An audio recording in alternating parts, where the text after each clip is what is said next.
Oi, tudo bem? Quero falar com vocês hoje sobre esse livro. Esse aqui, ó, do Bernardo Kucinski, K. Um relato de uma busca. Ele é um livro muito interessante porque fala de uma época do Brasil sobre a ditadura militar, sobre as pessoas que sumiam, a falta de informação, como o governo tratava de tirar de circulação pessoas de uma forma muito rápida, a tortura, a crueldade dos porões da ditadura. E o Kucinski, ele traz um livro de ficção que no fundo não é tão ficção assim. Aqui na história, nós temos algo muito semelhante com a história de Zuzu Angel, sabe? Sobre a busca do seu filho nessa época da ditadura. Vocês têm vários exemplos de seriados e filmes falando sobre isso. E o Kucinski é um jornalista, ele é escritor, ele nasceu em 1937, ele é colaborador também do Partido dos Trabalhadores, trabalhou na Universidade de São Paulo, enfim. E ele traz aqui uma história de ficção de um pai que busca pela sua filha, que era uma professora de química universitária, e ela desapareceu sem deixar vestígios, sem sinal de nada, e era uma ativista. E no caso aqui, ele relata de uma forma ficcional algo que aconteceu na sua família, porque a sua irmã desapareceu. Então é como se ele tentasse buscar informações sobre essa irmã desaparecida dele nesse período da ditadura.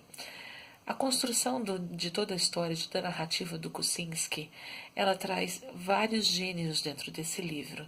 Então você tem relatos, cartas, depoimentos, e isso faz com que a história, olha, o livro não é grandão, que a história fique mais rica, mais completa, porque você tem várias formas de entender uma situação que aconteceu aqui e essas lacunas e esses hiatos constantes sobre esse período muito cruel da época da ditadura.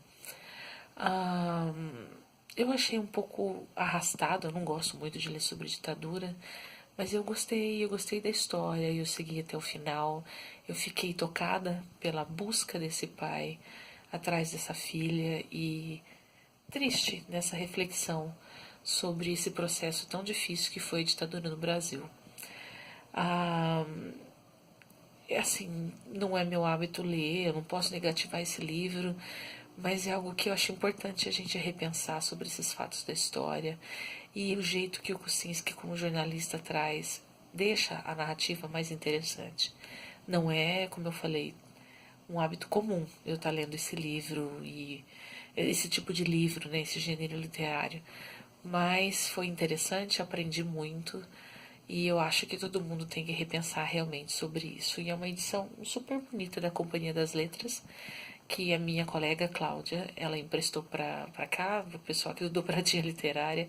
Então, Cláudia, muito obrigada. Foi muito enriquecedor e eu saí da zona de conforto. E mesmo não sendo o melhor gênero assim que eu curto a ler sobre ditadura, esse período da história, mas é necessário para reflexão, tá bom? Então, um beijo para vocês e a gente se vê no próximo vídeo. Tchau!